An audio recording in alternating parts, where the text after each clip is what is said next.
that. We want to understand what is abandonment and how to work on that and how to help maybe other people in order to live a better life. Because for some of us, for many of us actually, this theme of feeling abandoned is always present or has been always present in our life. And it's something so painful. And every time we think that things are, that the pain maybe is passing, but then it happens something else and we feel again that pain. And it seems like a curse. And we need to know what is really happening. The lens that I'm using in order to understand abandonment is the schema therapy theory. And when we talk about schema therapy, we are talking about the therapy that Jeffrey Young, my trainer, my supervisor, created many, many years ago. And that is an empirical, an experiential therapy that really allows people to do new experiences in therapy and change deeply. So before doing that, it helps a lot. It has a map to really understand what is happening inside of us when we are suffering or even when we are happy. So we're going to talk about that. So do we know why we feel like that? Do we know why we feel abandoned?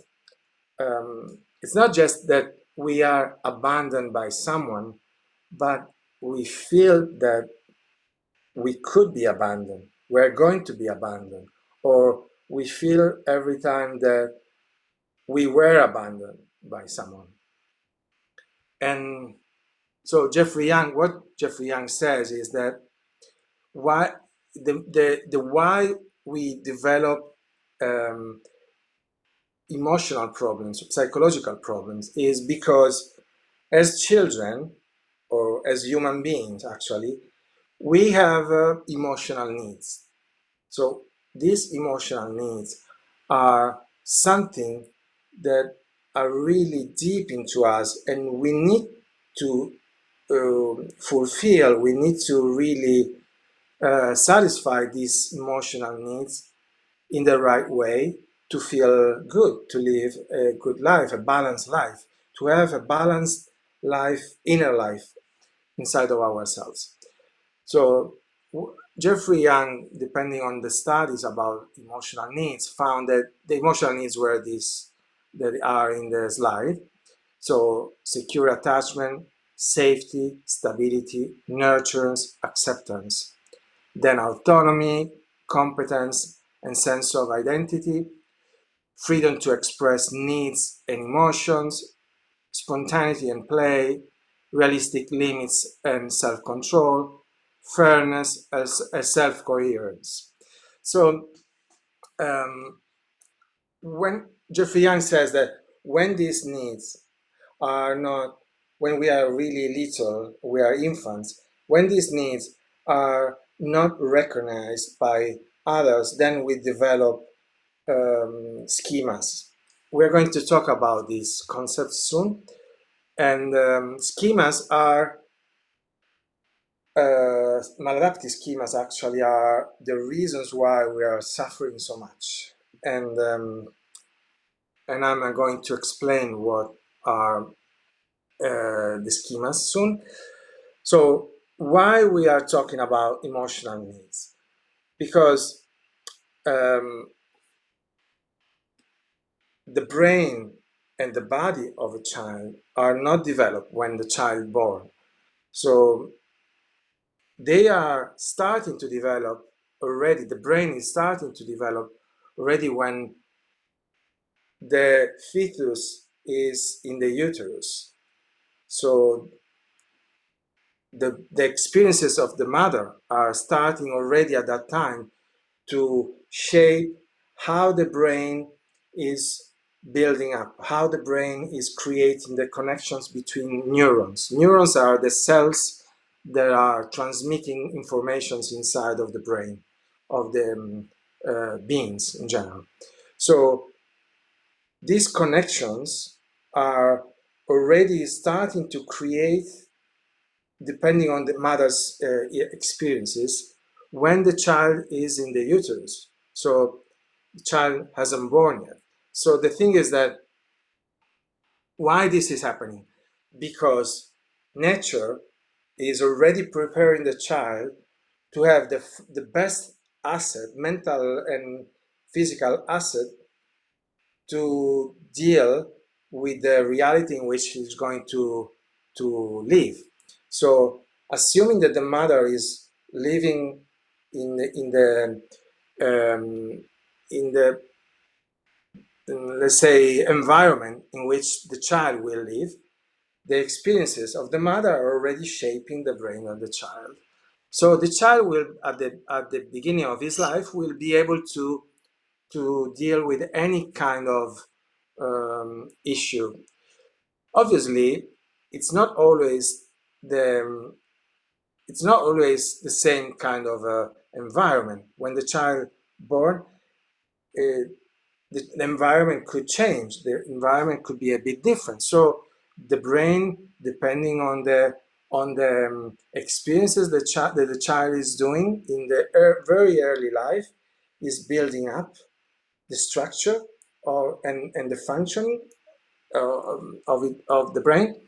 So the child will be able to develop his personality, his sense of self, and the child is going to do that always in relation to the environment, always in relation to the significant others, and always in relationship with to the experiences that is doing.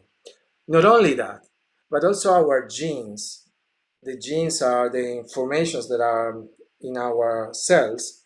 Also the genes.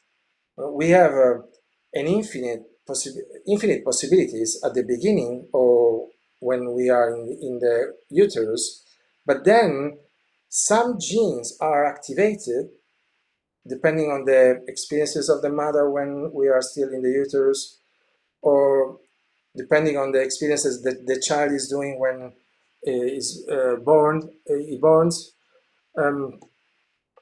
So some genes will be activated and some other genes will not be activated or silenced.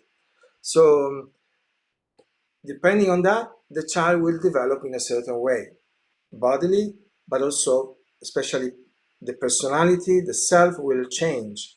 So this means that when we have the child has needs, the needs should be the needs are like questions that the child is or requests that the child is doing to the environment, to the mother, to the significant others. Depending on the answers that the environment will give to these questions or to these requests, the brain will shape in a different way and will create different clusters of or different networks of neurons, of connections between neurons. And these clusters of neurons will become like softwares of a computer, so like programs of a computer. They will start to analyze the reality in a way depending on the experiences the child has been doing before in relationship with the significant others. And so the child will start to notice certain things in the environment and then feel certain kind of emotions and then behave in a certain way. So the child will start to grow, defining himself and shaping his brain in a specific way, depending on the experiences that the child will do. And obviously, this is so important. If we think about our feeling of being abandoned, or our feeling of being lonely, or our feeling of being always in danger. This is so important because those very early experiences are the foundations of our development. So, in a building, if the foundations are not uh, perfect, then the walls will be built um, in a not in a balanced way. So they will not be straight. They will be curved, and this will be very dangerous for the buildings, but it would be very painful and very dangerous also for as a human beings. If we don't have the right foundations, the right quality of experiences, the right quality of networks of neurons in our brain, then we will keep analyzing the reality and living the reality in a way that makes us feel bad, something painful, something negative, and then we will keep doing certain kind of experiences. This kind of networks or softwares are what we are calling schemas, and when we are suffering, we are talking about early maladaptive or early negative schemas, but there are also early positive schemas. I always say to my clients, imagine not to have lived all the experiences that you had in your childhood. How would, and imagine to had a perfect parents. How would have been your life? Would have been different? And obviously, all of them say, yes, of course, it would have been different. So, because those experiences in which the needs were recognized, the needs of the child were recognized by the parents, um, um, received, and then starting from the stance of loving and compassionate position from the parents, being really welcomed and fulfilled by the parents, then the child would have experienced all that love and all those positive things, and um, would have developed early positive schemas. Obviously, when we talk about that, we need to think that parents are not perfect. So nobody can be perfect. I have 3 children, and I'm actually quite sensitive, but I made a lot of mistakes. So, and I still make a lot of mistakes, but this is the normality. The important thing is to recognize when we make mistakes, with all those little moments in which we are not attuned with our children, and then be able to say maybe I'm sorry, and then taking care of those needs or in a different way. This is something healthy, something good, and it's preparing the child to grow in a world that is not perfect.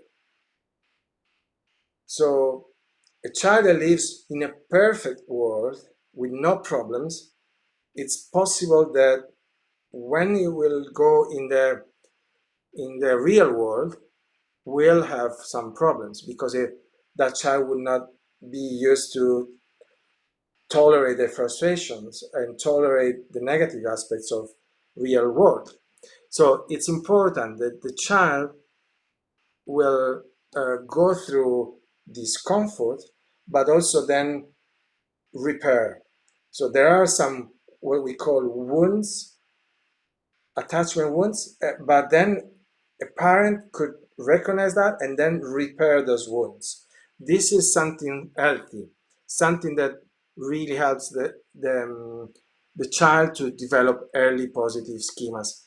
Negative schemas, unluckily, are very common because imagine if I have problems as a person, I because I had a childhood and I was that was very painful, and my parents were not able to recognize my needs.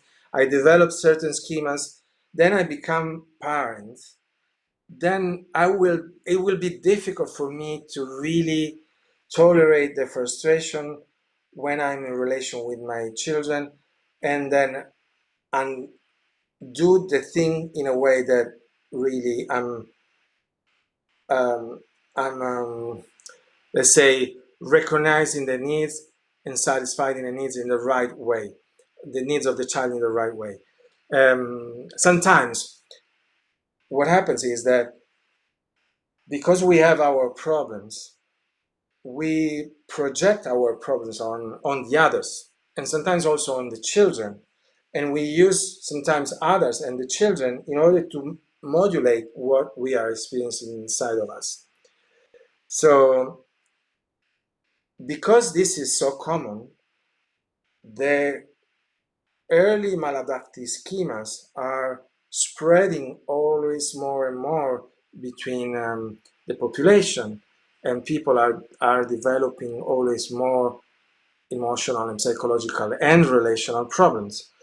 And the nice thing for me is that when you know what is happening, you recognize what is happening in your daily life, then you can become able to work on that and solve that. And then when you are working on yourself, you can also empathize with others and understand what is happening in others, and then understand that the others are not different from you, and that you are actually the same thing sometimes, and you can help the others. We are not the same person, but we can better understand the others. So what was making us suffering before, if we work on that, then it could become a treasure actually, and it could become a resource for us to help others, not only ourselves. So what happens for the abandonment is that we shape our brain because of the experiences that we do in our childhood, early childhood.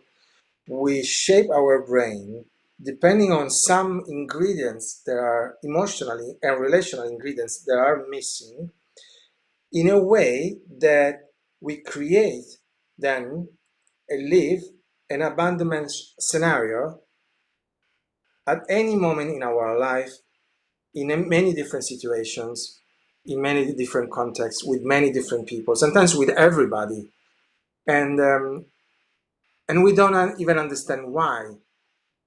So, as we said, we created when we were not able to choose anything, we created, or actually, the foundations of our brain were created from something that we were just experiencing without being able to choose or decide anything. So that creates a path of brain development that leads to have an abandonment schema, and so to have an internal equilibrium, that is a path that leads us to feeling and creating a scenario. When I say creating a scenario, it means that we create our reality in a certain way,